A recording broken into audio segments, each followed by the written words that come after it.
On September 24th, 1959, a strange, all-black aircraft with no identifying characteristics made what was obviously an emergency wheels-up landing at a private airstrip in Japan.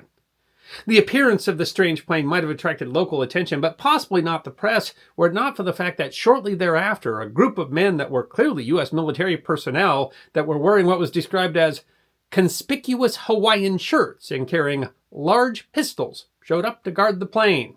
That did attract the press, and several photographs of the plane appeared in Japanese newspapers, but lucky for the U.S. Central Intelligence Agency, it didn't seem to garner international attention, because the plane, which was a Lockheed U-2C spy plane, did not at the time officially exist. 66 years later, details of what happened at that event, as well as about the plane itself, remain classified.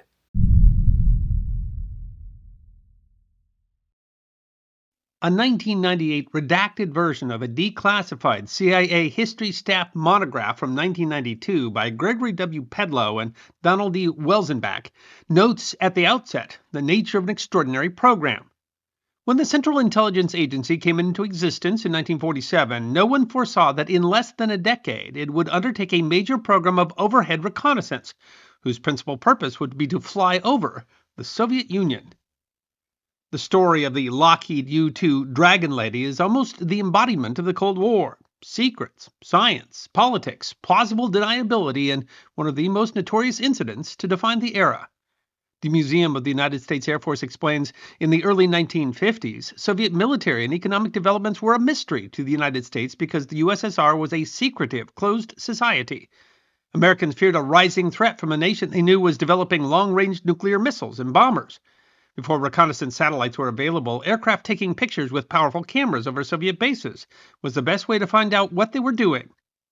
Pedlow and Welzenbach explain, peacetime applications of high-altitude photography at first included only photo mapping and surveying for transcontinental highways and mineral and oil exploration.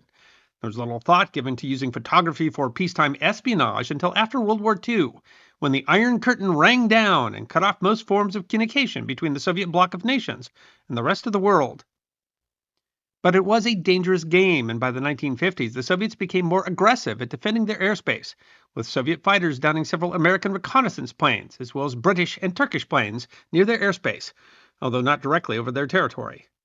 The Museum of the United States Air Force notes the U.S. needed a new and unique aircraft that could fly high enough to avoid being shot down over Soviet territory. The Lion Air Museum of Santa Ana, California explains, given the compelling need for aerial photographs of the USSR and the fact that spaceborne surveillance was not yet available, the only solution was to develop a high-flying spy plane that could operate beyond the reach of Soviet weapon systems. While interest came from both the CIA and the Air Force, the focus was on altitude, operating under the belief that an aircraft that could operate above 65,000 feet would exceed the capabilities of Soviet radar. And the initial idea was for an aircraft that would, Pedlow and Welzenbach write, combine the high-altitude performance of the latest turbojet engines with high-efficiency wings in order to reach ultra-high altitudes. The goal was to create an aircraft that could operate above 70,000 feet, carry a payload of 100 to 700 pounds of reconnaissance equipment, and have a crew of one. The Smithsonian National Air and Space Museum writes that in 1953, on behalf of the Central Intelligence Agency, the U.S. Air Force issued a request for a single-seat, long-range, high-altitude reconnaissance aircraft to monitor the military activities of the Soviet Union and its satellite countries in Eastern Europe. But Pedlow and Welzenbach write that the Air Force Wright Air Development Command did not at the time seek proposals from major airframe manufacturers, on the grounds that smaller companies would give the new project a higher priority. While proposals were underway with Bell, Fairchild, and Glenn L. Martin Company, one of those major airframe manufacturers caught wind of the competition. The Air and Space Museum writes that in November of 1954, Lockheed Aircraft Company submitted an unsolicited proposal. The plane would be designed under a team led by Clarence Kelly Johnson, an aircraft designer of such accomplishment that his name can hardly be said without adding the epithet, the legendary. Johnson's team at Lockheed had been operating secret programs since the Second World War on the development of the P-38 Lightning. The team had developed into the famous Skunk Works, a suitable team for the development of a highly secret, high-performance aircraft. Pedlow and Welzenbach note that Kelly Johnson had many successful military and civilian designs to his credit, including the P-38, P-40, F-104, and Constellation. They explained that Johnson's proposal was a radical design based upon the fuselage of the F-104 jet fighter, but incorporating a high aspect ratio sailplane wing. The design was initially designated by Lockheed as the CL-282, a name derived from an internal Lockheed designation system for a design study. The CL-282's maximum altitude would be just over 70,000 feet, with a 2,000-mile range. To save weight, the cockpit would not be pressurized. The pilot would have to wear a high-pressure suit. Essentially, Pedlow and Welzenbach write, Kelly Johnson had designed a jet-propelled glider. The design quickly gained its advocates, but was rejected by the Air Force. Pedlow and Welzenbach write that Curtis LeMay, commander of the Air Force's Strategic Air Command, walked out of an April 1954 briefing on the Lockheed design, took his cigar out of his mouth, and told the briefers that, if he wanted high-altitude photographs, he would put cameras in his B-36 bombers, and added that he was not interested in a plane that had no wheels or guns. The Lockheed proposal created a political conflict between the Air Force, which largely supported the Bell X-16, which showed more potential for combat capabilities in case of war. In a long battle, the CL-282 won out, possibly because of Johnson's lighter design, which not only offered an advantage of greater altitude capability, but also, as one expert panel explained to CIA Director Alan Dulles, the Lockheed Superglider will fly at 70,000 feet, well out of reach of present Russian interceptors and high enough to have a good chance of avoiding detection. The plane itself is so light, so obviously unarmed and devoid of military usefulness that it would minimize affront to the Russians, even if through some remote mischief it were detected and identified. The decision was made in November 1954. The Lockheed design won out. But as important, that meant that the project would be a CIA rather than Air Force project. Pedlow and Welzenbach write, thus it was that the CIA entered the world of high technology, primarily because of decisions and actions taken outside the agency. The Air Force's refusal to build the CL-282 aircraft, President Eisenhower's desire to have a sensitive overflight project conducted by a civilian agency rather than the military, and above all, the determination by a small group of prominent scientists that the Lockheed design represented the best possible overhead reconnaissance system. The highly secret project, funded by the CIA, although secretly in a way that never came directly from the regular agency accounts, was called Project Aquatone. The Lion Air Museum writes of Johnson and his team that secrecy demanded that not only design features, but even the very existence of the project be kept from everyone, including family members. Ongoing fears about Soviet intentions meant a desire to have the plane available quickly. By having, the Lion Air Museum writes, Skunk Works engineers and fabricators work elbow to elbow on the factory floor through 60 to 70-hour weeks, Lockheed produced the first aircraft in July 1955, an astoundingly mere 8 months after the start of the contract. The plane was designated the U-2. The Museum of the United States Air Force writes U stands for utility, which was deliberately misleading about the airplane's true top-secret intelligence role. The level of secrecy required that a site be found for testing. The CIA webpage explains, top officials of the U-2's development project staff flew to Nevada in search of a site where the U-2 could be tested safely and secretly. They spotted what appeared to be an airstrip by a salt flat, Groom Lake, near the northeast corner of the Atomic Energy Commission's Nevada Proving Ground, which had been used during World War II as an aerial gunnery range for Army pilots. The site was perfect for testing the U-2 and training its pilots. However, upon further discovery, the U-2 project staff learned that Groom Lake was not actually part of the AEC Proving Ground. They asked the AEC to add the Groom Lake Strip to its real estate holdings in Nevada, to which the AEC readily agreed. And the deal was approved by President Eisenhower. This new, top-secret test area created specifically for Project Aquatone was named the Nevada Test and Training Range at Groom Lake, but has become better known by its location designation on an Atomic Energy Commission map. Area 51. The aircraft turned out to be exceptionally airworthy, the webpage of the Central Intelligence Agency explains. On August 1, 1955, during a high-speed taxi test in the first U-2, Lockheed's chief test pilot, Tony LeVere, inadvertently became airborne at a remote test site in the desert of western Nevada. LeVere, who had conducted the first taxi test a few days prior, accelerated the U-2 to 70 knots when he suddenly realized that he was airborne, leaving him in utter amazement. He later recalled, I had no intentions whatsoever of flying. The first official test flight was on August 6th. An issue quickly arose. The plane's single Pratt & Whitney J-57 turbojet tended to flame out at high altitude.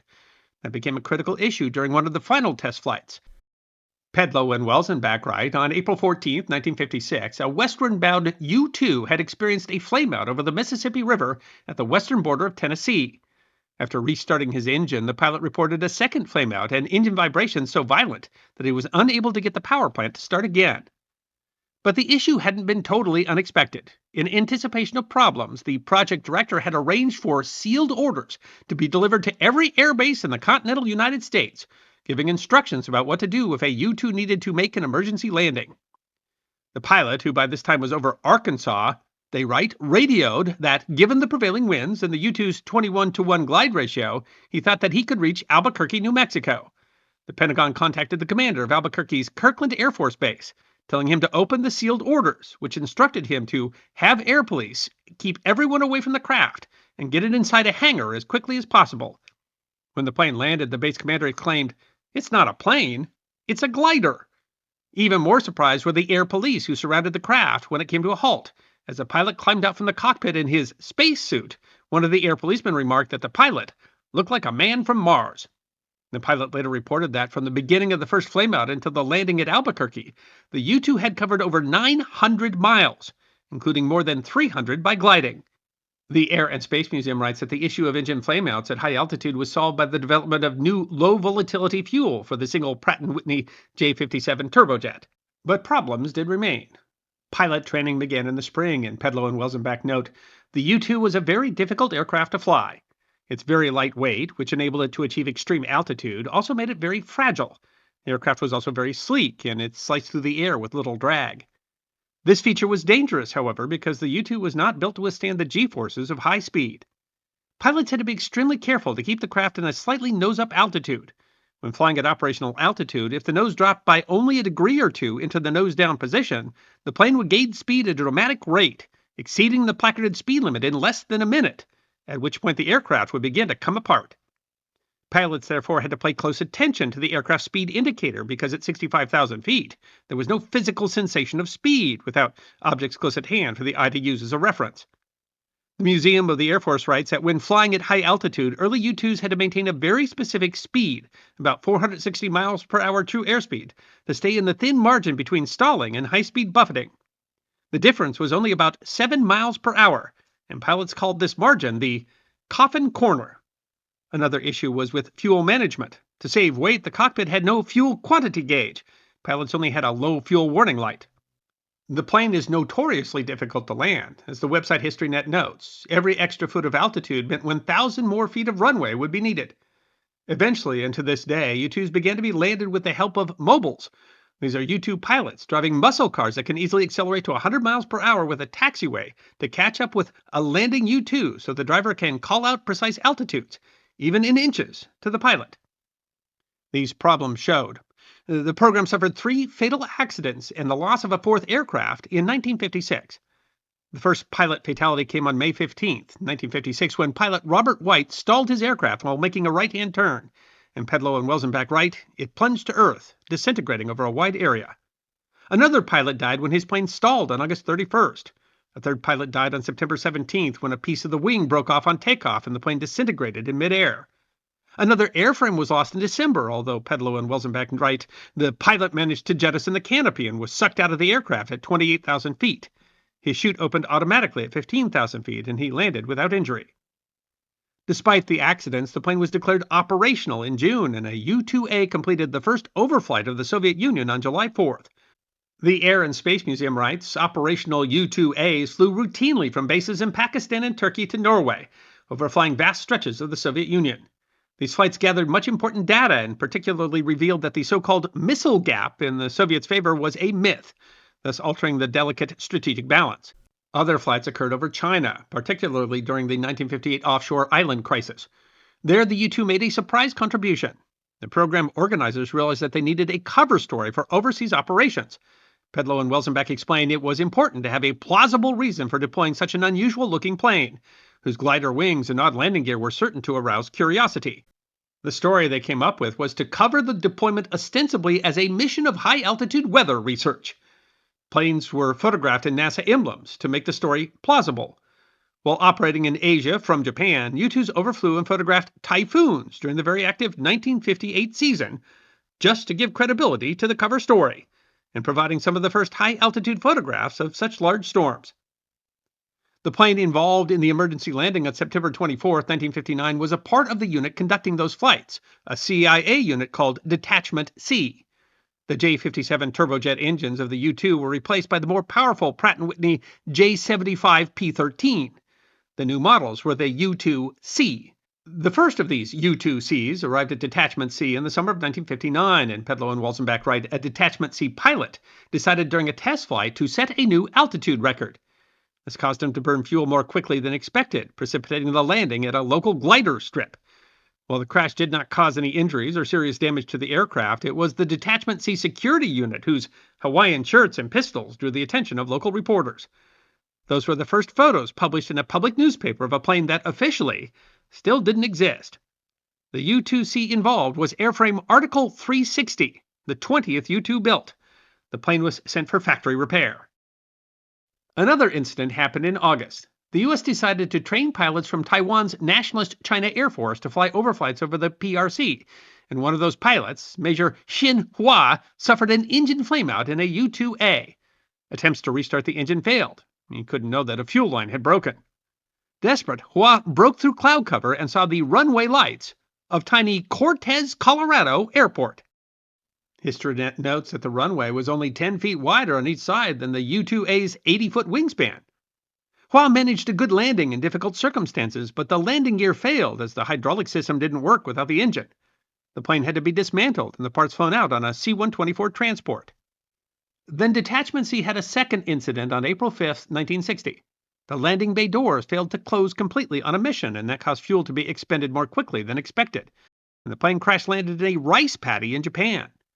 Pedlow and Wolzenbach write, with the help of local villagers, the retrieval team disassembled the aircraft for transport to their base, where the pieces were loaded onto a C-124 under cover of darkness. In appreciation for their help, the Air Force gave the village headman funds to build a school. The plane that didn't exist was becoming more and more difficult to hide, but the accident did not garner much press attention. But that problem didn't last long. Detachment C was conducting high-altitude air sampling, in which specially equipped U-2s gather upper-altitude air samples to look for evidence of Soviet nuclear testing, when on May 1st, CIA pilot Francis Gary Powers was shot down over the Soviet Union in the most famous U-2 incident in history. The plane he was flying was Article 360, the same one that had crash-landed the previous September, which had been repaired and returned to service. The 1960 U-2 crisis was a seminal moment during the Cold War. At first, the U.S. tried to use the cover story and claim that it was a weather observation aircraft that had been blown off course, but evidence from the wreckage of the aircraft, as well as from the pilot who survived, forced the U.S. to admit that it was a plane on a spy mission, and the U-2 cat, so to speak, was out of the bag. The U-2 again showed its vulnerability in October of 1962, when a U-2 spy plane that was flown by Air Force Major Rudolf Anderson was shot down by a Soviet-supplied S-75 surface-to-air missile, the same type of missile that had shot down Powers' U-2. Major Anderson was the only U.S. fatality owing to enemy fire during the Cuban Missile Crisis. While the CIA name for the U-2 project was Aquatone, the Air Force had their own name for the project. They called it Dragon Lady, which was a reference to the flight characteristics of the aircraft, and is still a nickname used to refer to the U-2 today. It was actually a reference to a character in a 1930s comic strip called Terry and the Pirates, because don't all good stories involve pirates? And it was attempts to reduce the radar signature of the U-2 that led to another project that was called Project Oxcart, which led to the development of the U-2 successor, the SR-71 Blackbird. But ironically, the SR-71 went out of service in 1990, while the U-2 continues in service owing to its lower operating costs and greater versatility. And of course, in the most important question, was the band named after the airplane?